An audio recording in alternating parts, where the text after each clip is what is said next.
Hello, travelers. My name is Grace Simmons, and this is the Random and Wonderful podcast. Settle in and listen to stories of wanderlust and transformation as you gain tips to inspire your next travel experience. The Random and Wonderful is brought to you by the Amethyst Palava Hut, LLC.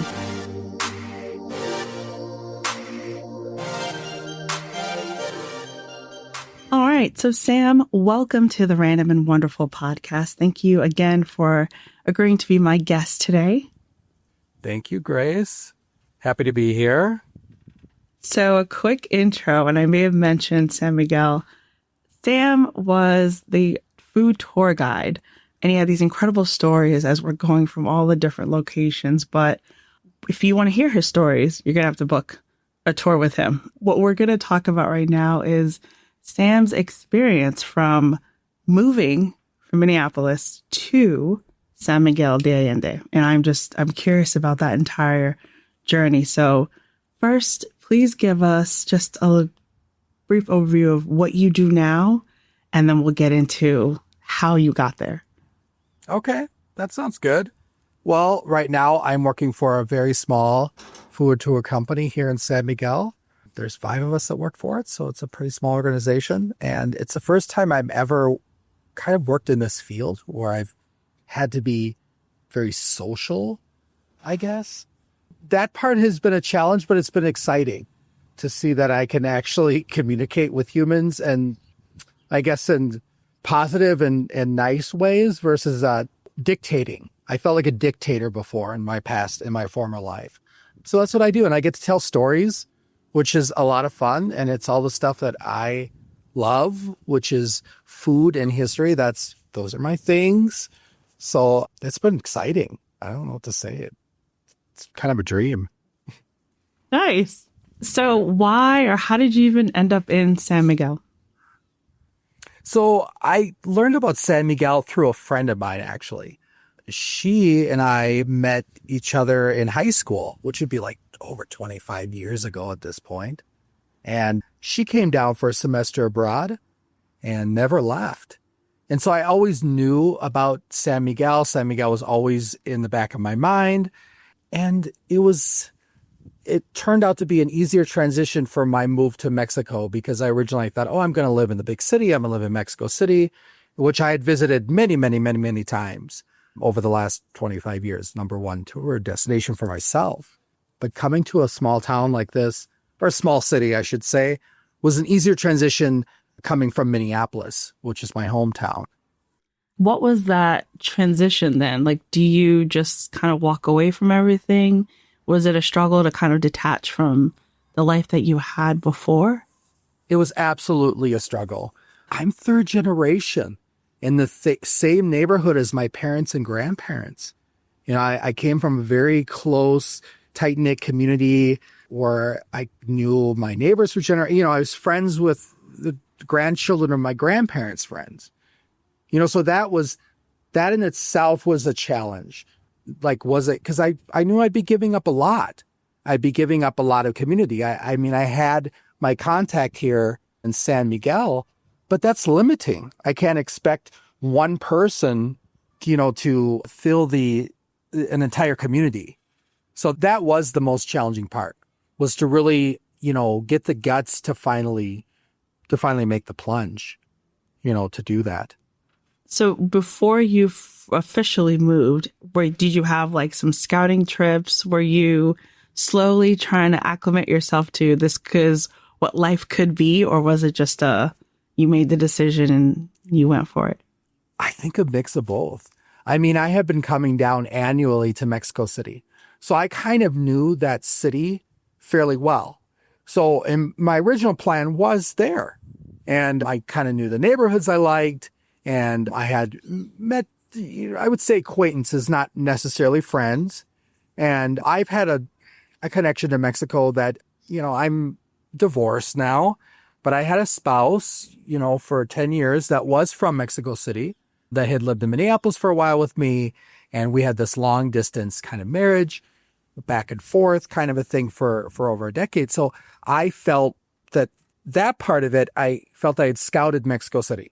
I was like, even if I'm not married anymore, I felt I could navigate at least in a survival ratio. But for a long term, San Miguel was definitely on the list for a long-term adjustment just because it's a smaller place. But yeah, I guess in the end, it really, because I was divorced, it really was me just being like, okay, I'm going to do it. I'm going to do it on my own. I mean, I don't need anyone else to do it for me or hold my hand. I need to just do it or not do it. There's a point in your life where you feel like, at least for me, I felt like if I don't do it now, I probably never will do it. And I'm not going to have anyone that's going to just guide me. I'm just going to have to figure it out. If I fail, I fail. If I thrive, I thrive. But at least I tried. Yeah, I feel like that's one of the things that I've come across, especially with speaking with guests, when they make a change to move out of the U.S., it's that yes or no decision. I don't know, or maybe the number is really few where people have said maybe, like maybe I'll go check it out kind of thing. Most people are like, no. There's something that's happened in their life and they needed to make that solid decision of change. And moving kind of became a part of that process. Sure. So tell me about life in San Miguel, because I know I loved the food. And I think around the time that I went there were a lot of events that required fireworks. So everything was very happy and exciting for me. But what's it like? What's it like living in San Miguel? I think what is interesting, I'll make this point. The other day, I realized the age of the corner store I go to. Now, the business itself is new. You know, it's a chain from Mexico City, but the actual building is like almost 3 centuries. Actually, it is 3 centuries old. And I think that's, when you think about what it's like living in San Miguel, it's like appreciating longevity, but it's appreciating what others have created, this beauty that I see around myself every day. You take advantage of it, looking at it, but sometimes like in this case, I kind of took advantage of it because I only recently realized how old this actual building was that this corner store is in. And I feel like that's part of the experience living in San Miguel, is realizing the age of things and how many people lived, how many lifetimes lived and used these buildings and these streets before I was even born, before I arrived here, but even before I existed on this planet. And that's one of the things about living in a place that's 500 years old. That to me it's amazing. It's quite different than what I experienced back in Minneapolis in the US, where oldest buildings are maybe 100 or 150 years old, and they've been refaced so many times that you can't even tell. So that's one thing. Other thing is, it's very exciting. Like you said about all the fireworks, there's 150 celebrations here, and most of them last 2 days or more. So when you live here, one of the first things, especially for the first year, is getting used to noise that you're not necessarily used to, because a lot of those fireworks happen at 3:00 in the morning or 4 or 5. But then once you start engaging in those activities, now I can't say I'm engaged in all of them. No. I mean, I do have a normal life. Or a life, I guess I should say. But you start appreciating the continuity that, again, kind of reflects in the city. Because for many, you'll see multi-generations. You'll see like a 2-year-old celebrating with an 80-year-old at these celebrations. And that's part of the life of living here, is experiencing the continuity behind things. That is such a neat perspective. You mentioned that you liked, the food and the history. Where did your love of food come from? Growing up, and I grew up in a very poor family. We were working class at best. And food, I feel like for a lot of communities that struggle economically, food becomes a celebration. And especially when you don't always have the best food all the time. And so there's certain days or certain times of the year, or maybe paydays, when you have these great elaborate meals that you normally wouldn't have. And that's where the appreciation came from, and from scratch cooking. And I was very, very fortunate that my mother was a very good cook and a baker, and my grandmother And I mean, my great grandma, I mean, I had all these wonderful women in my family that made amazing food and very diverse food. You know, I watch a lot of food videos, you know, where people kind of talk about people's cuisines and how bland some people's cuisines could be in the US where they're not exposed to things, or maybe they're, you know, it's probably their budget or their income level, but it's also just how some, I don't know how to put it, some cultures just don't use a lot of spices or seasonings. And I was fortunate enough to grow up in a family that did. And they celebrated when we could have those things, because there were times when we couldn't. And so that was where my love of food came from. And being exposed to, I lived in the neighborhood I grew up in, North Minneapolis, is extremely diverse. Now, granted, the majority are African-American. It's 90% African-American. The other 10% is from everyone around the world. So I was exposed to all those cuisines because my grandmother was a very social person. And so all her friends were these like cacophony of cultures. And they do recipe sharing and food sharing. And so by the time I was in high school, I had tried, you know, more than a dozen cuisines, from like Southeast Asian to like East African to, you know, typical African-American cuisine, different types of, you know, Nordic and European cuisines, Jewish food. I mean, I had tried it all. So that's where my love of it came from. You know? You worked with food though. I did. I went to school to be a pastry chef. That was my original idea, and specialized in laminated doughs. That's like croissants, like French style croissants, but also Scandinavian wienerbrød, which is like the Danishes. And I did that for a while, and that was satisfying. But then later on, I transitioned into special diets because I'd always had this kind of community aspect that I wanted to fulfill in my life. In the last 10 years of my career, I worked for a couple of different nonprofits as a kitchen manager. That's when I was in management positions, making food for people with chronic illnesses. But because I'm Minneapolis's charter, they had to be culturally sensitive. So I can't just make like roast chicken breast and vegetables for people that are, you know, from the Hmong or Vietnamese communities, or people from the Somalian communities, you know, or people from Latin communities. You had to make food that they would eat, because the basis of these programs, all the programs I worked for, was to keep people's weight. You know, as part of it, if you're suffering from HIV or types of cancer, you have to eat. I mean, because if you end up losing a lot of weight, you know, obviously that's going to impact your health. So that was fun. I mean, it was sad. Okay. I feel like I was too light on that. There were a lot of sad moments. Yeah. But yeah. Right. It was fun because you had to research recipes from different communities and then modify it for medication, or for low sodium or gluten-free or dairy-free or anti-inflammatories, essentially. And that was like, I learned so much in 10 years. I mean, a lot. I think it prepared me for now, dealing with tourists, like people from all over the world. So I'm like, I can roll with the punches. Let's put it that way. Are you ready to travel with more confidence and less stress? The Traveler's Mindset course is here to help you overcome your fear, plan trips that match your needs, and embrace the wellness benefits of travel. Whether you're new to solo travel, managing anxiety, or just looking for practical tools to explore the world, this course was designed for you. All you need is a willing heart and listening ears. Visit the link in the show's description to enroll today and start your journey with confidence. Do you feel like that also inspired? Because I know at first you said that the social aspect or the social requirements of your job now is kind of like something that you're learning. But the way that you grew up and even working as a special diet chef, was there some sort of practice, I guess, in the way that you had to socialize with people and to be able to get these conversations going, especially when it comes to something like food and understanding people's culture? Do you notice ties back to the way that you grew up? Yes, I do. I think miscommunication is a big thing. And a lot of times miscommunication can go negative.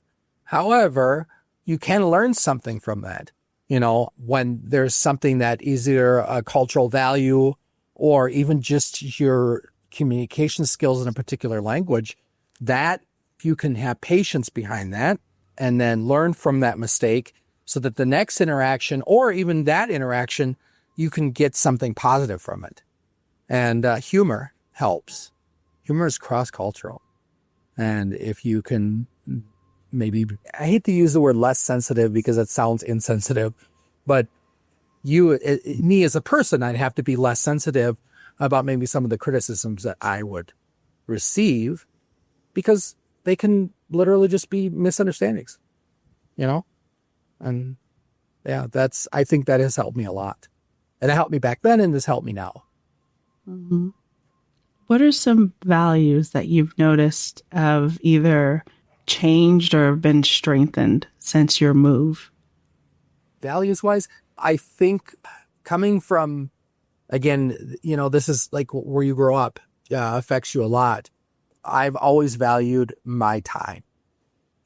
Like when you go to work or when you interact with people, my time has been the focus of what I valued because time is precious. However, after moving to a Latin American country where time is perceived differently, and that's, I guess, it really is the case. I've traveled to Europe and I've traveled to even to South Korea. Time is perceived differently everywhere, and that's a value that's changed in me is to realize that yes, my time's valuable for me, but it may not be as valuable to someone else, and that kind of changes, I guess, my attitude. Like, I can't really be upset.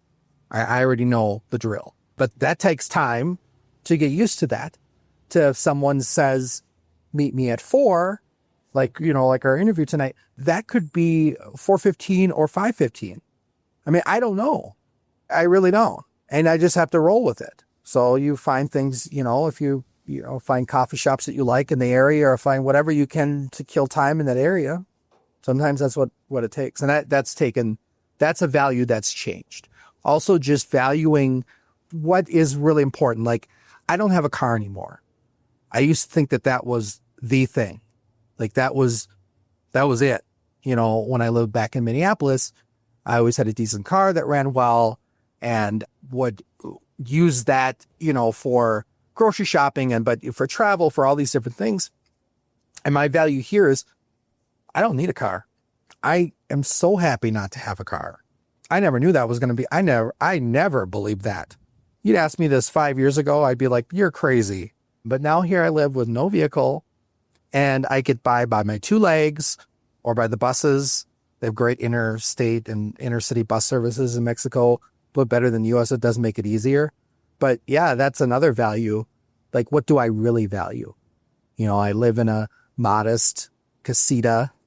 I'm not trying to live a different, like in Minneapolis, I had a different lifestyle where as an adult, because of my childhood, I wanted to always have better things, better clothes, better housing, all these kind of things that I felt like were maybe milestone markers. Those are the values there. And here, no, just some good food, a decent view, walkable stores in my neighborhood. That's amazing to me. I don't need any of the other stuff. I buy used clothes here. I never did that back in Minneapolis. So that's changed. What's some advice that you would give someone who's thinking about moving away from home to another country? How do they get started? I think, the advice I would give myself is probably what I would give them. Okay, study the language harder before you arrive. That was a big mistake on my part. My Spanish, even though being married to someone from Latin, here it's a class thing. So, of course, my ex was upper class, so his family all spoke English. So I didn't need Spanish. It wasn't even valued. But now that I live here on my own, yeah, it's valued. So I would say wherever you're moving, if they have a language different than your native tongue, you need to study that as much as you can before you arrive, because you're always going to learn more on the ground anyways. And the other thing is probably study how a lot of people don't know how to convert money and the value of things, and this is advice for myself going back. I came here with a savings and I burned through a lot of it because I would see the price and I kind of knew what the value was. But, instead of buying like one thing, I'd be like, no, I'll buy two because it just seems so affordable. And then once you get years down the road, you realize, no, actually, it's actually expensive when you start working in that currency and you start having to live in that currency and you start seeing the value of things. So I would say research so that you can budget better, so that you're not struggling or not trying to figure things out at the last minute because you overspend. And also it's just kind of like I guess it's kind of a value thing too, because it wasn't like I was trying to brag, but when you go someplace and you buy two of something that actually is technically expensive, it looks like you're trying to show off a little bit. And that's maybe you like to do that, but that's not something I was trying to do. I was just like, wow, I can buy two of those, No, that's great advice. I like it. Make sure you study the language and make sure you study the currency exchange so that you can budget better. Yeah, I like it. So one of my questions that I always ask is, what is a self-care practice that you use? So usually I would say in travel, but what's a self-care practice that you do routinely? Self-care practice that I use, I try to get as much outdoor. I try to balance that outdoor versus indoor. For me, being outside in nature has always been kind of a reset. And so that's kind of a self-care thing that I always do. Every day I go for a walk. And that's usually maybe I live in a city that's very densely built up. So there's not a lot of big green space in the center. But I walk through the different neighborhoods of the different parks and gardens. So that's something that's self-care that I do. I think that I always do. I like to say I get more sleep. No, that's a lie. That only happens, when I guess I'm motivated to do that. So that's the self-care is nature or walking. Is there anything that I haven't asked you yet that you'd like to include? No, I think you've done great. Yeah, no, as far as like you asked all the things that were on my mind, like how I got here and whatnot. No, I can't. I'm terrible at this kind of thing when people ask me, what would you like to add? I don't know. Pick my brain. It's easier. I think because sometimes I find that like someone will tell a story and it goes in one direction and then I keep asking questions, which, take it into another direction. And I'm like, maybe they were trying to tell a different story. So I want to give you an option if you remember what it was that you were trying to share. Well, Sam, I really appreciate. Thank you so much. And thank you for being willing to reschedule so that we could get this conversation going. I'm glad we met. And then just listening to the way you kind of walked us through the city. And I was like, okay, I definitely need to have him on the podcast. So thank you again for your time. You're welcome. This was awesome. No, it was really nice meeting you. And thanks for appreciating my stories. I really appreciate it and having me on here. It was awesome. Hey there, Grace here. I hope you enjoyed today's episode and gained some useful takeaways. Thank you so much for listening and staying until the end. Don't forget to rate the show or share it with some friends. Have a wonderful week. Take care. And remember, be bold, be curious, be ready to tell your story. You never know who needs it. Bye-bye.